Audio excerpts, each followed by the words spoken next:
The city of Priceville is bringing Gary Chapman back onto the police force, a decision that's taken a month to get here. It was up to a unanimous vote by the Priceville City Council just last night. The Priceville Police Department terminated Chapman last month after a high-speed chase into Hartselle ended in a crash that killed 17-year-old Tristan Hollis and injured 3 teens that were in the car with him. Fox 54's Caleb Aguayo shows us what's next. Police officer Gary Chapman's reinstatement last night brought a surge of emotion, some positive with Chapman's family, friends, and supporters, and some negative. Of the 4 teens that were struck in the crash, 1 died. The other 3 were left with ongoing life-threatening injuries. Dog the bounty hunter was there supporting his child just like any parent would do, and that's, admirable. Stephen Prater is supporting his child from a hospital bed down in Birmingham. Young Gavin Prater, one of the victims in this case, cannot walk, cannot talk, and Stephen Prater is supporting his son from a hospital bed and has not left his side since this happened. While not everyone agrees with Chapman's reinstatement, the city council vote last night concluded a running challenge to the city. Officer Gary Chapman's reinstatement just last night ended a month of deliberation among city leadership. But it's not all over. Chapman's attorney, Scott Morrow, says they will be moving forward with a lawsuit demanding $10 million from the city of Priceville for emotional damages, among other allegations. According to Morrow, Chapman has already received threats of disciplinary retaliation. He was told, and I think in a retaliation step already, that he's going to be put on day shift. He's going to be given a not as good a car to drive.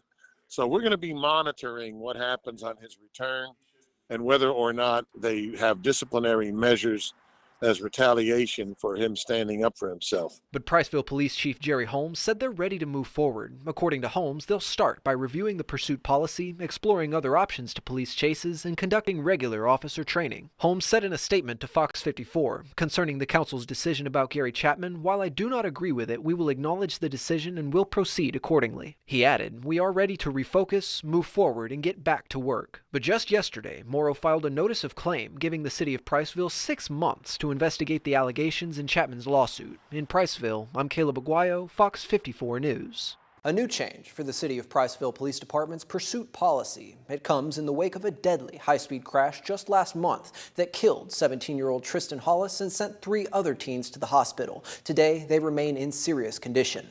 It all happened after police officer Gary Chapman chased suspect Archie Hale all the way into Hartselle, where Hale crashed into the teen's minivan. After a failed attempt to terminate Chapman for allegedly failing to assess the danger of the chase, the department is now directing all officers to stay in Priceville's jurisdiction.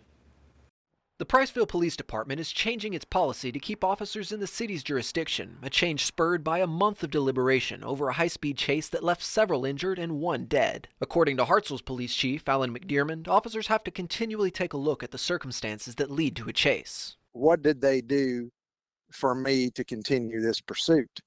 And if situations change, if speeds change, and it becomes more dangerous, and you feel as the officer in pursuit of that vehicle that your pursuit is causing more danger by being behind them, then the officers need to disengage. That's the situation that Officer Gary Chapman found himself in just last month. Chapman continued to chase into Hartselle, something Priceville police have said should have ended on the interstate. The department tried to fire Chapman for failing to follow department policy, but the Priceville City Council overturned that decision earlier this week. According to Chapman's attorney, Scott Morrow, the department's previous directive gave officers the discretion to follow suspects all the way to the county line. With the new directive, police officers have to stay in their city's jurisdiction. It really has no impact at all other than to allow criminals to think, oh, if I'm being stopped for running a red light or I'm being stopped for my tag, I'll just drive out of the city limits and they'll quit chasing me. With the change already taking effect, many are hoping it'll make the streets safer. McDermott says with safety as the #1 priority, every chase goes on a case-by-case basis. Anytime that there's a vehicle pursuit,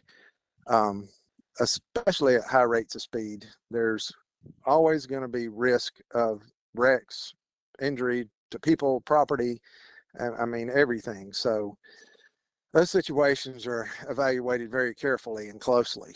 They're not taken lightly by our department. Priceville Police says that's their mission too. Police Chief Jerry Holmes said in a statement to Fox 54 earlier this week, quote, "Any opportunity to enhance our daily operations is beneficial," end quote. If you live in Madison County, listen up. There's a new policy that you need to know about before bringing stray animals to the shelter. If you live outside Huntsville city limits, you must now contact Madison County Animal Control first. This also applies to cats in the trap, neuter, and release program. Madison County Animal Control Liaison Commissioner Violet Edwards, says this change aims to provide greater flexibility, a more timely response, and more efficient use of the resources available. We know that people see animals and their heart just goes out for them. Everybody wants to love on an animal, and no one wants to see the animal just out running around. And so they will put the animal in their car out of love and affection. But the truth is they don't know anything about the animal, and they're putting themselves and the animal in danger. We see this a lot in Madison County. And so what we're asking is, if you see that animal, give us a call.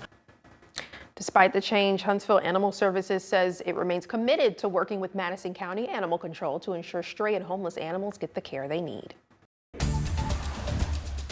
So we are on day 16 of the government shutdown, and it's looking like it will extend into next week. Here are the latest updates. The Senate failed to pass a vote today that would end the shutdown. The vote was 51 to 45. 60 votes are needed to move forward. A federal judge in San Francisco halted the Trump administration from its efforts to lay off federal workers, as many federal workers are still without pay. One company is trying to help alleviate some of the stress of paying bills right here in the Rocket City. Fox 54's Logan Alexandra Russell has the story. As the country faces day 16 of the government shutdown, many federal workers are still without pay. Paychecks aren't rolling in, but the bills are still showing up in mailboxes, and so is the stress. But one local company is making an effort to relieve some of that stress. Huntsville Utilities says it will not charge customers late fees. We are a federal center of the South, and Huntsville Utilities recognizes that and knows that our customer base is heavily tied into this industry, and that impacts our customers. In addition to no late fees, HU says they will not disconnect service for non-payment, and they'll work with their customers on payment arrangements when the government operations resume. The extension they're offering doesn't solely apply to federal workers. They say all customers can benefit. However, they highly encourage customers to pay when they can. If customers are having an immediate concern with their account, as always, regardless of the shutdown, always give us a call if your account and your situation bears that. Give us a call. But utilities aren't the only bill that needs to be paid. For many, there are still water bills, rent payments, and more. Redstone Federal Credit Union still has its offer for federal workers to apply for low-interest loans, but they say they don't have any new relief resources available right now. In Huntsville, Logan Alexandra Russell, Fox 54 News.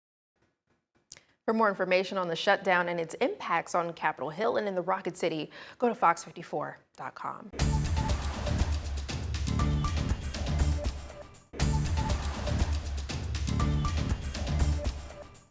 Back in July, plans were announced to build a wastewater treatment plant near the Flint River to handle sewage from local homes and businesses. After numerous complaints from residents, the Alabama Department of Environmental Management held a public meeting today to hear from the community. Integra Water says the new facility is needed to keep up with the area's rapid growth and provide reliable sewage treatment for future development. The company says the plant will use advanced technology to remove pollutants and improve water quality before returning it to the Flint River. Our Fox 54's Valentina Chalala takes us to tonight's meeting to hear some of the residents' concerns firsthand. Water quality specialists at tonight's public hearing for the proposed National Pollutant Discharge Elimination System say the Flint River may not have enough dilution power to handle 1 million gallons of waste daily, and they're calling for additional studies before any permit is approved. But Integra Water President John L. McDonald says the project has been carefully planned with environmental safeguards in mind. The site was selected carefully based on long-term system planning, suitability, and environmental considerations. First, I want to be clear. This is highly treated, disinfected water, not raw sewage. Every process in this facility meets or exceeds federal and Alabama state standards. The proposed wastewater plant would be built just a few miles from the Flint River, where residents say they kayak, fish, and spend time outdoors. They say their concerns include water quality, property value, and impact on local environment. We are wanting to express our community concerns with them in order to delay or deny the permit that has been proposed. What we're hoping to do in that quote-unquote downtime is to work with our local government, state level government to try and get better zoning laws for areas that are outside of the city limits. Because there are no zoning laws, they are allowed to put a wastewater treatment plant right next to a subdivision. Some residents say they're not convinced by the company's promises, arguing that Integra Water has a history of spotty compliance with previous permits. They say until those issues are addressed, the Flint River and the community remain at risk. Please, I'm begging you, don't let that happen in my backyard. In Madison County, I'm Valentina Chalala, Fox 54 News. Officials say all public feedback from tonight's meeting will be reviewed before making a final decision on the permit. Officials say that process could take several weeks.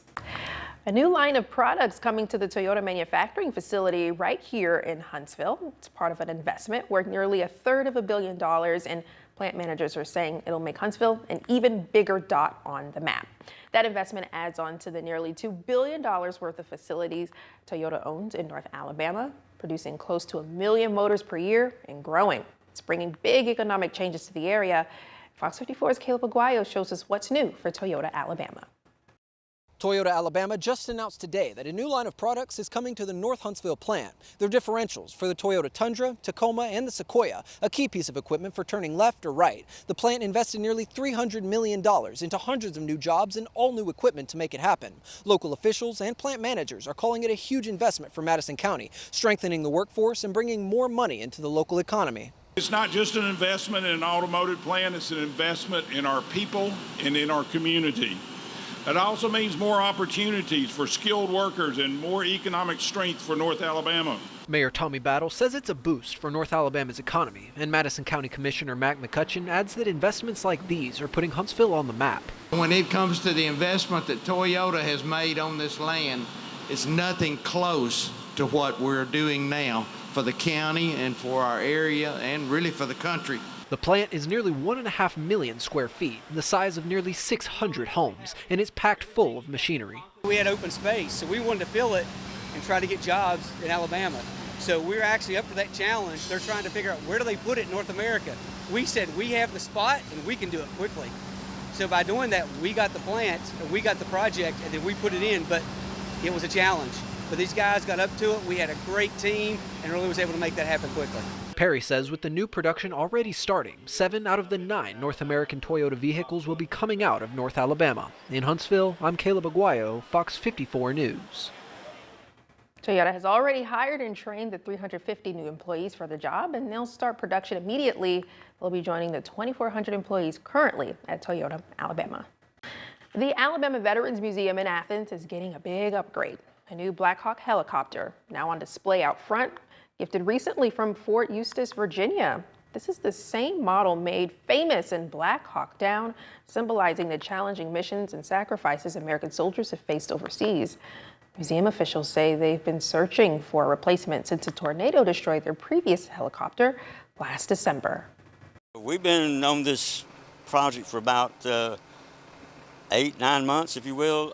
If you recall, the tornado of last December destroyed the helicopter that's over here in the gravel. It was on the pedestal of our new park.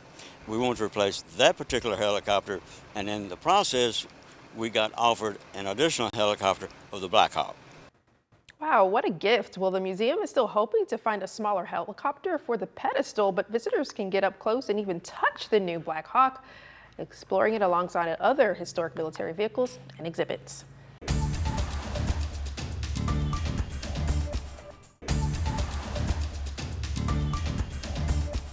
It's great to have all the support, not only from them, but from my doctors and nurses and lots of other people too. It's not something that 16-year-olds usually get to do, so I'm glad to be a part of it in this way. That was Alice Huabu just weeks before she passed away after a 4-year battle with melanoma. It's where we start tonight. I'm Kenesha Dees. A North Alabama community is celebrating the life of 16-year-old Alice today at her celebration of life. Known for her courage, her spirit, and the joy she brought to others, friends and family gathered today to honor her memory. Alice was a junior at Austin High School and a talented dancer since 2nd grade. She enjoyed watching the Cincinnati Bengals and listening to Taylor Swift. And just weeks ago, she served as Grand Marshal of the Austin High School Homecoming Parade. Her life inspired everyone around her to celebrate her spirit and support childhood cancer awareness. Fox 54's Valentina Chalala has more. Friends and classmates gathered at the Princess Theater to watch the live-streamed service. And inside, you can feel the love that surrounds Alice. Tears mixed with stories to remind everyone just how much she meant to this community.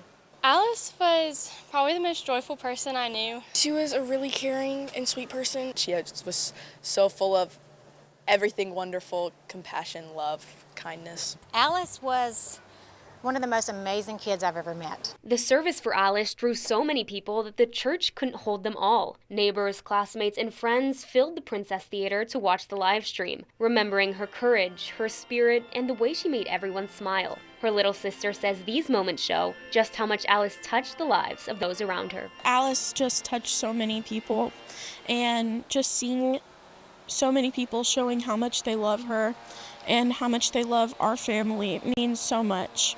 She means different things to different people. She was just so joyful and funny, and even in her final days, she was just a beacon of love. Her journey with melanoma began when she was just 10 years old, a simple spot that turned into a 4-year fight she faced with unwavering strength. Even at her young age, Alice left an impact on everyone she met, giving people of all ages something different to carry with them. She taught me how to make the biggest part of my personality joy. That no matter what the challenge, you need to be strong. Just to love everybody. To be who you are. To be yourself. Friends and classmates remember how she faced each day with grace, a reminder they say will stay with them forever. Indicator, I'm Valentina Chalala, Fox 54 News. Alice's family says these moments with friends and classmates helped celebrate her life and the love she shared with her community. The Tri-City River Gators hosted an open player evaluation in Madison today, giving local athletes and fans a chance to get an inside look at indoor football. Fox 54's Valentina Chalala was there to see what's in store for the season. Whether it's youth league, high school, or professional football, people are always looking for a team to rally behind. And here in Madison, the River Gators are becoming the team everyone is cheering for. Let's go see what it takes to join the team. To be a River Gator, it takes dedication. That will and that drive to play football. You just got to be committed. Arena football is played with 8 players on each team on a smaller field than American football and with rules that make the game fast and high scoring. Owner Brandon Glenn says today's evaluation is all about developing talent and seeing what they're looking for in a River Gator. So what we do here is we home in on their skills, home in on their development, and get them to the next level. The main thing I'm looking for is grit. These certain type of guys that had that makeshift of characteristic, physicality, resilience. You got those things, then you can make on this team. Beyond developing players, the River Gators are committed to giving back through their mentorship program, helping local students gain real-world experience, even making a high school senior their director of operations to help him pursue a career in sports management. I want to be in sports management, so then I asked Coach AG if I could help out the team in any way possible. Our team is willing to help anybody that is wanting to get into higher leagues and sports management, whether that be before the game day operations, or even marketing in the community and just meeting different people. The River Gators' full schedule will be released in November, with the season set to kick off in April. Owner Brandon Glenn says the goal is simple, to take the team all the way to the championship. In Madison, I'm Valentina Chalala, Fox 54 News. And the team says this is just the start of something special being built here in North Alabama. Fans can expect a full season of action when the team hits the field in the spring. After 12 years, the Huntsville Mayor's Cup is back, and in 11 days, UAH and Alabama A&M will square off on the hardwood with bragging rights on the line. The Chargers will travel up Memorial Parkway to the Event Center for a doubleheader on Monday, October the 27th. Up first is a battle between squads that are coached by Alan Sharp and Dawn Thornton. Then in the finale, it'll be Dante Jackson matching wits with Mick Hedgepeth of UAH. Coach Jackson is actually trying to model his program like UAH. Incredible program over at UAH. They go back to even when I was at Stillman and Coach Acuff was the head coach over there. It's been an incredible program for the last 25 years out here in Huntsville. So one thing I want to do is probably make our program just like theirs, nationally ranked. So I'm excited to be able to compete against them, and I know Coach will have them ready to roll. Once again, the games will take place on Monday, October the 27th at the A&M Event Center. Women taking court first at 5 p.m., then it's the men following at 7 p.m. Both games will stream live on SWAC TV.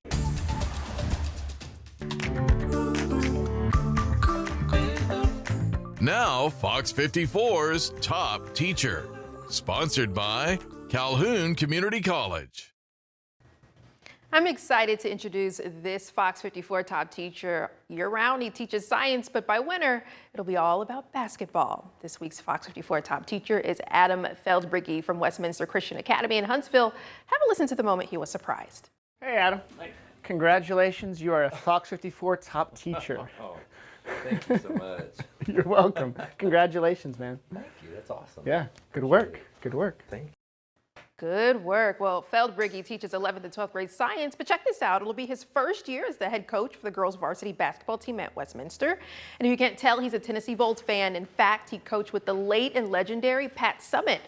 His first practice was yesterday for the ladies at Westminster, and he says it's about preparing them for the next step. Coaching wise, we're building a family culture here, and so life is so difficult. You need to have people around you that you can depend on and rely on. And then just, teaching them accountability, communication, and effort. We're really thankful that he's here. I think one thing that I respect about him is he really teaches to the standards, and he cares about learning over the grades. So the students in his class, if you walk in, they're usually doing something fun, whether it's a lab or some group work. Oh yeah, well, check out bonus interviews, including Feldbrigge sharing the time spent while coaching with the late and legendary Pat Summitt on Fox 54 Plus. That's later tonight. Also nominated teacher on fox54.com.